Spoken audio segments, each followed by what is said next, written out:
Hello everyone, welcome to Rohit point. This is Rohit and आज हम पढ़ेंगे फिर से एक बार जियोग्राफी भूगोल के बारे में। और आज का जो हमारा टॉपिक रहेगा, कौन कौन से जो टॉपिक हैं जो आज के वीडियो में हम देखेंगे। तो सबसे पहले तो हम बात करेंगे वायुदाब की।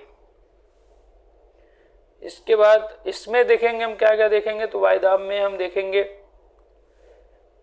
वायुदाब के जो मापन यंत्र होते हैं उसके बारे में देखेंगे। मापन यंत्र, इसकी जो इकाई है, जो यूनिट है जिसमें हम इसको मापते हैं वो देखेंगे। और इसके बाद हम देखेंगे जो वायुदाब पेटी है,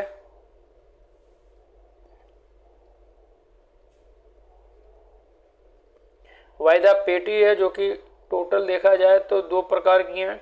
टोटल वायुदाब पेटी 7 है, जिसमें से तापजन्य पेटी हो गई और गतिजन्य पेटी, जिसमें से तापजन्य जो पेटी है मेनली जो सूर्य के प्रकाश से, सूर्य की लाइट से यानी सनलाइट से निर्धारित की गई हैं। और गतिजन्य पेटी जो है कि घूर्णन गति,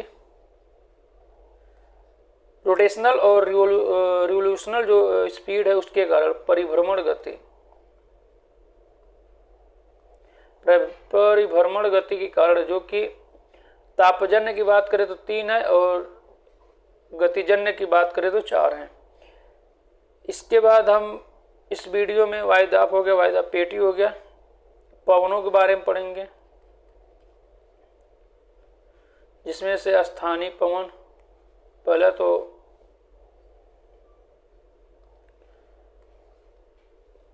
जो पहला रहा अस्थायी पवन,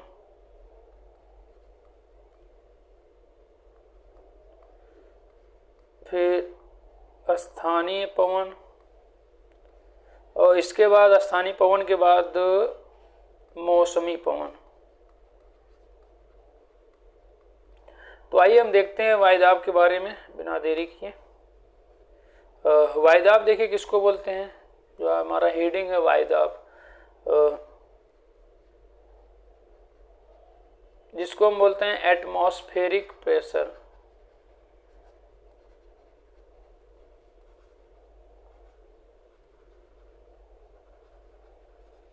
एटमॉस्फेरिक प्रेशर देखिए वायु द्वारा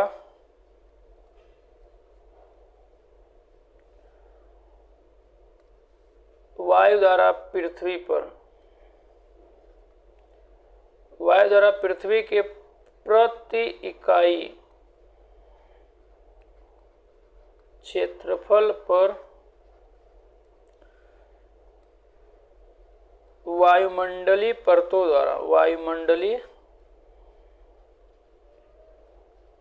द्वारा लगने वाले दाब को बोलते हैं वायुदाब।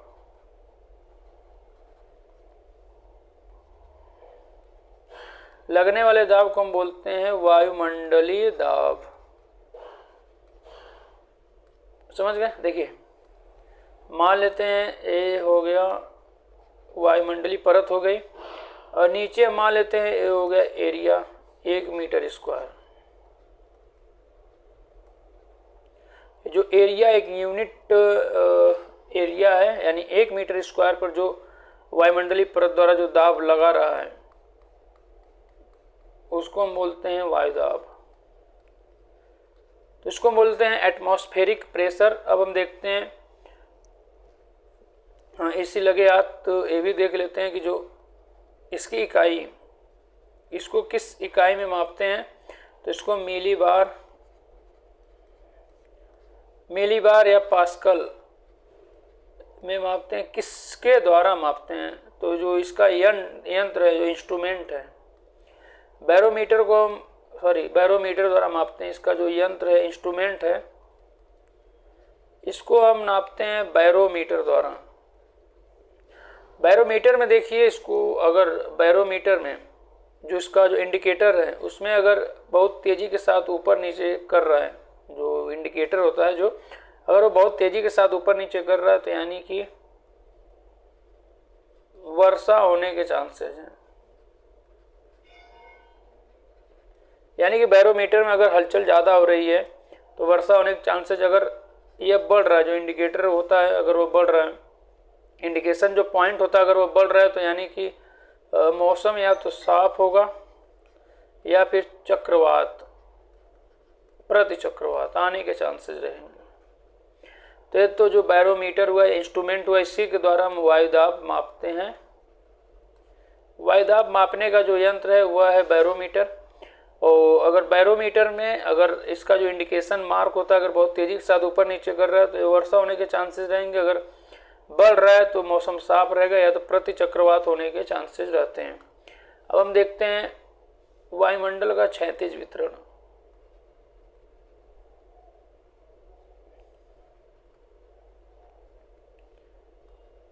वायुमंडल का क्षैतिज वितरण। वायुमंडल का क्षैतिज वितरण में देखा जाए तो मेनली हमको देखना है वायुदाब पेटी के बारे में पढ़ेंगे। वायुदाब पेटी में बात करेंगे तो जो वायुदाब पेटी है ये दो प्रकार की है। जो वायुदाब पेटी है दो प्रकार की है। पहला है तापजन्य, दूसरा है गतिजन्य।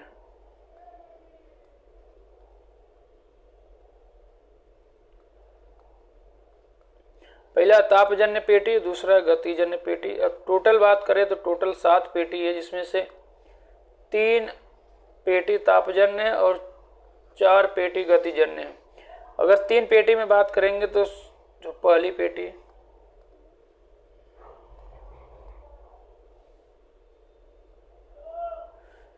पेटी की अगर बात करेंगे तो उसको बोलते हैं भूमध्य रेखी।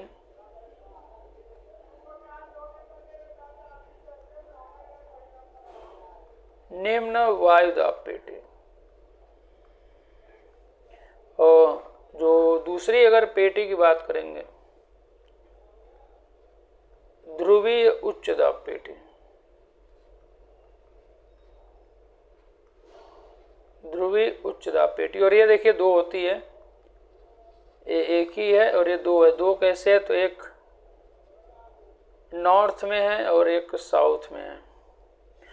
तो तापजन्य पेटी में 3 हो गया, एक हो गया भूमध्य रेखी निम्न वायुदाब पेटी, दूसरा हो गया ध्रुवीय उच्च दाब पेटी जो कि नॉर्थ में भी है और साउथ में भी है। गतिजन्य पेटी की भी बात करते, सबसे पहले हम बात करते भूमध्य रेखी निम्न वायुदाब पेटी की। लगे हाथ गतिजन्य पेटी को भी देख लेते हैं। गतिजन्य पेटी में जो पहला हुआ उसको बोलते हैं उपोष्ण उच्च वायुदाब पेटी, जो कि 2 है, एक नॉर्थ में एक साउथ में। उपोष्ण उच्च वायुदाब पेटी। और ये 2 है, टोटल नंबर आप 2 है। अगर दूसरा अगर हम बात करें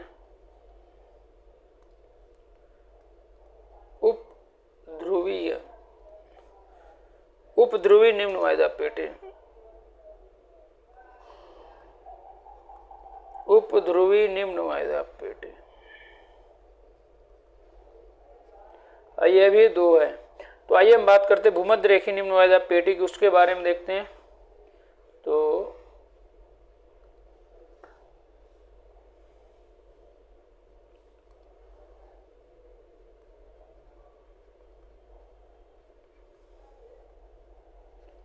भूमध्य रेखी निम्न वायुदाब पेटी। तो सबसे पहले हम लेते हैं एक अर्थ बनाते हैं गोल सा। ये हो गया अर्थ। अब देखिए यहाँ आप समझिए इसको कैसे, क्या चीज है। तो ये हो गया 0 डिग्री लाइन। 0 डिग्री लाइन को हम इक्वेटर बोलते हैं, जिसको हम बोलते हैं हिंदी में भूमध्य रेखा। भूमध्य रेखा। अब 0 डिग्री लाइन से 5 degree north, 5 degree south, 5 degree north और 5 डिग्री साउथ। तो ये हमारे थे 5 डिग्री है, 5 डिग्री। इसके बीच में जो पेटी पाई जाती है उसको हम बोलते हैं भूमध्य रेखी निम्न वायुदाब पेटी।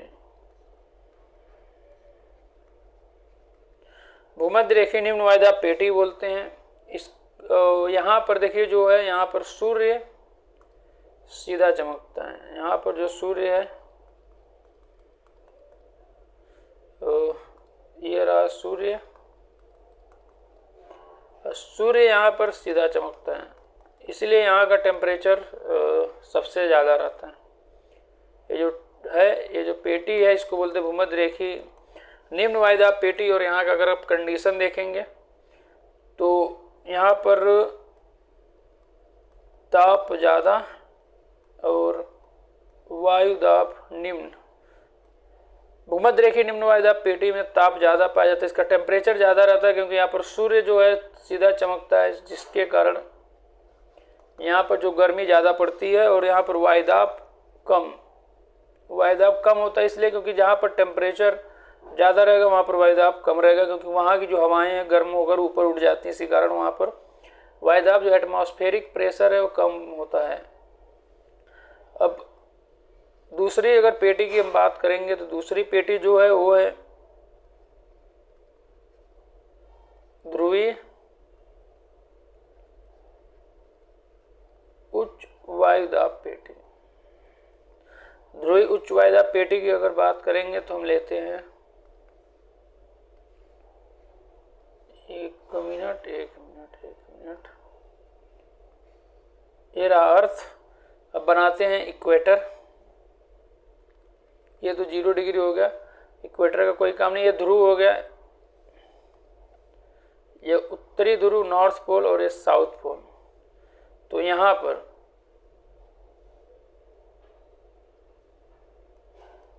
ये जो है इसको बोलते हैं ध्रुवीय उच्च वायुदाब पेटी।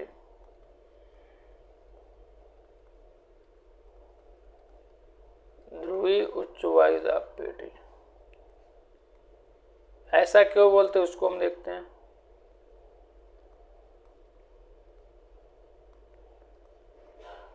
ध्रुवीय उच्च वायुदाब पेटी क्यों बोलते हैं, 90 डिग्री है और ये भी 90 डिग्री है। तो ध्रुवीय उच्च वायुदाब पेटी बोलने की रीजन क्या है, क्योंकि यहाँ पर देखिए जो सूर्य है यहाँ है, को पता है कि सूर्य भूमध्य रेखा पर सीधा चमकता है, लेकिन यहाँ पर जो सूर्य है वह तिरछा चमकता है, जिसके कारण यहाँ पर जो सूर्य की रोशनी तिरछा चमकने के कारण यहाँ का टेम्परेचर जो है कम रहता है। यहाँ का जो टेम्परेचर है वह कम रहेगा, तो यहाँ का जो एटमॉस्फेरिक प्रेशर है वायुदाब वह ज़्यादा रहेगा। सेम कंडीशन इधर भी रहेगा, टेम्परेचर लो वायुदाब अधिक। इसलिए उसको देखिए ध्रुव पर होने के कारण ध्रुवीय और यहाँ पर उच्च वायुदाब पाया जाता है, इसलिए उसको ध्रुवीय उच्च वायुदाब पेटी बोलते हैं, जो कि दो, एक नॉर्थ में है एक साउथ में। तो टोटल 3 जो पेटियाँ हो गई, ध्रुवीय उच्च वायुदाब पेटी 2 हो गई, ये 2 है, एक साउथ में एक नॉर्थ में, और एक हो गया भूमध्य रेखीय निम्न वायुदाब पेटी। इसको आप लोग समझ गए होंगे। चलते हैं अगला पॉइंट देखते हैं, अगला टॉपिक देखते हैं, जिसमें से अगला जो टॉपिक है बात करना अपने को गतिजन्य पेटी।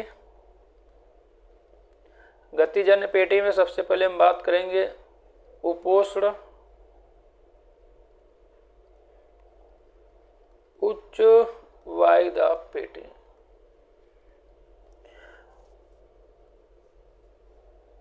उपोष्ण उच्च वायुदाब पेटी देखिए क्या है। उपोष्ण उच्च वायुदाब पेटी देखिए ये भी 2 है टोटल, एक नॉर्थ में है और सेम साउथ में, यानी नॉर्दर्न हेमिस्फीयर और सदर्न हेमिस्फीयर में दोनों में है, जो कि उपोष्ण उच्च वायुदाब पेटी है।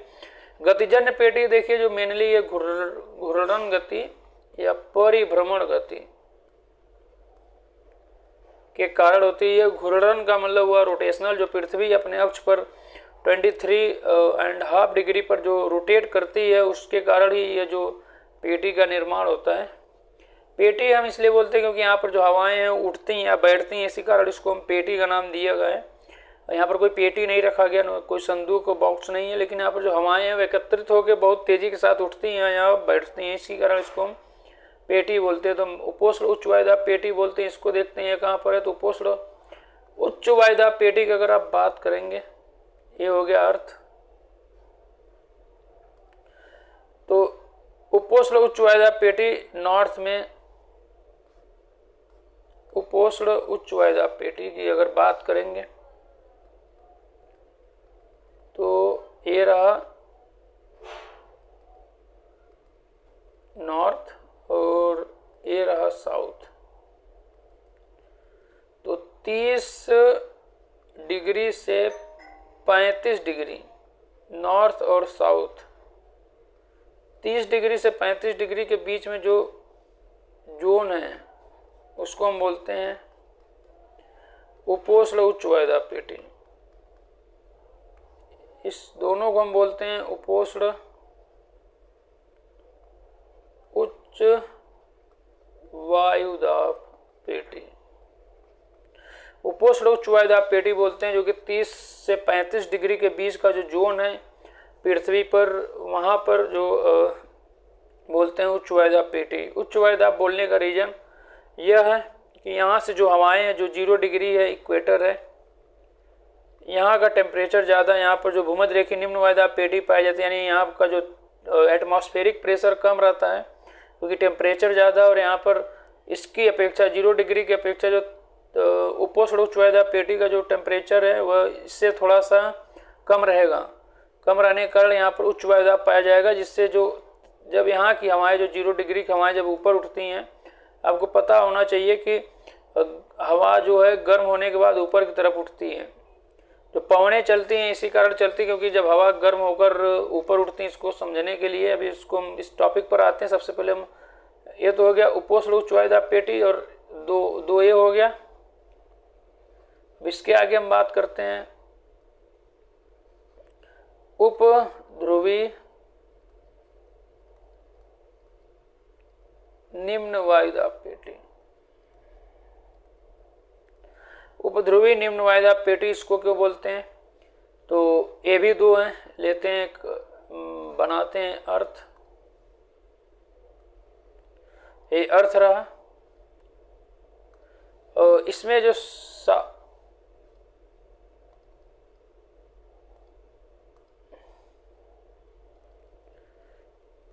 इसमें 60 से 65 डिग्री के बीच में नॉर्थ और साउथ, नदर्न हेमिस्फीयर और सदर्न हेमिस्फीयर दोनों की बात हो रही है। तो 60 डिग्री और 65 डिग्री, 60 डिग्री और 65 डिग्री के बीच का जो जोन है, जो एरिया है, जो हवा द्वारा जो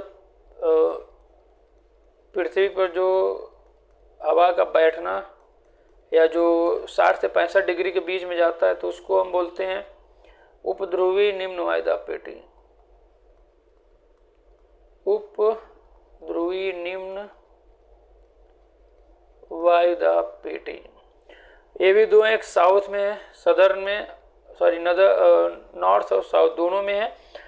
इसको निम्न वायुदाब पेटी को बोलते हैं क्योंकि यहाँ पर पाया जाता है ध्रुवी, ये दोनों जो एरिया है, ध्रुवी उच्च वायुदाब पेटी और यहाँ पर निम्न वायुदाब पेटी। तो यहाँ से जो हवाएं हैं, निम्न वायुदाब यानी कि यहाँ जो हवाएं जो गर्म होती हैं और यहाँ से हवाएं ऊपर उठती हैं,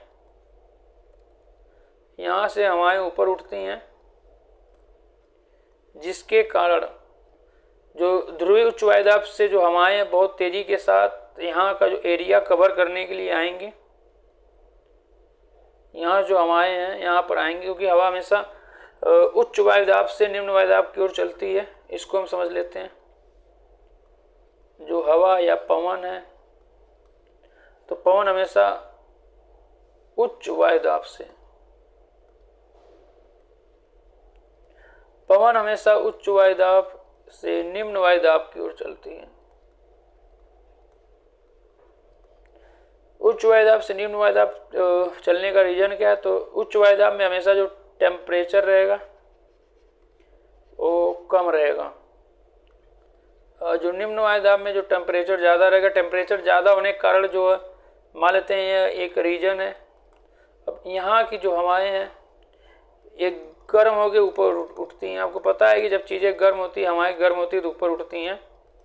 तो ये गर्म होने के कारण जब ऊपर उठ जाएंगी हवाएं, तो यहाँ का जो एरिया है, ये जो एरिया है पूरा एक खाली हो जाएगा। जब एरिया खाली हो जाएगा, यहाँ की हवाएं ऊपर उठ जाएंगे, तो एक ये रीजन मान लेते हैं, स्थान मान लेते हैं। यहाँ पर जो हवाएं हैं यहाँ पर पूरी भरी पड़ी है हवाएं हैं, एयर हवा है, विंड।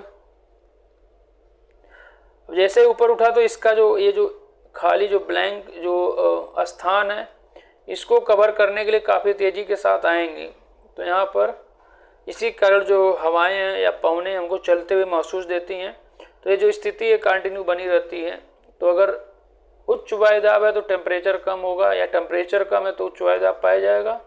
निम्न वायुदाब तभी होगा जब टेम्परेचर ज़्यादा रहेगा। तो अभी आप लोगों ने जो वायुदाब के बारे में देखा, उसके बाद जो वायुदाब पेटियाँ हैं टोटल 7 प्रकार की हैं, उसके बारे में देखा। अब हम बात करेंगे नेक्स्ट वीडियो में पवनों के बारे में। पवन क्या चीज़ है, स्थानीय पवन, अस्थायी पवन और इसके साथ ही मौसमी पवनें हैं उसके बारे में भी देखेंगे, तो जो कि नेक्स्ट वीडियो में देखेंगे। मिलते हैं अगले वीडियो में। धन्यवाद।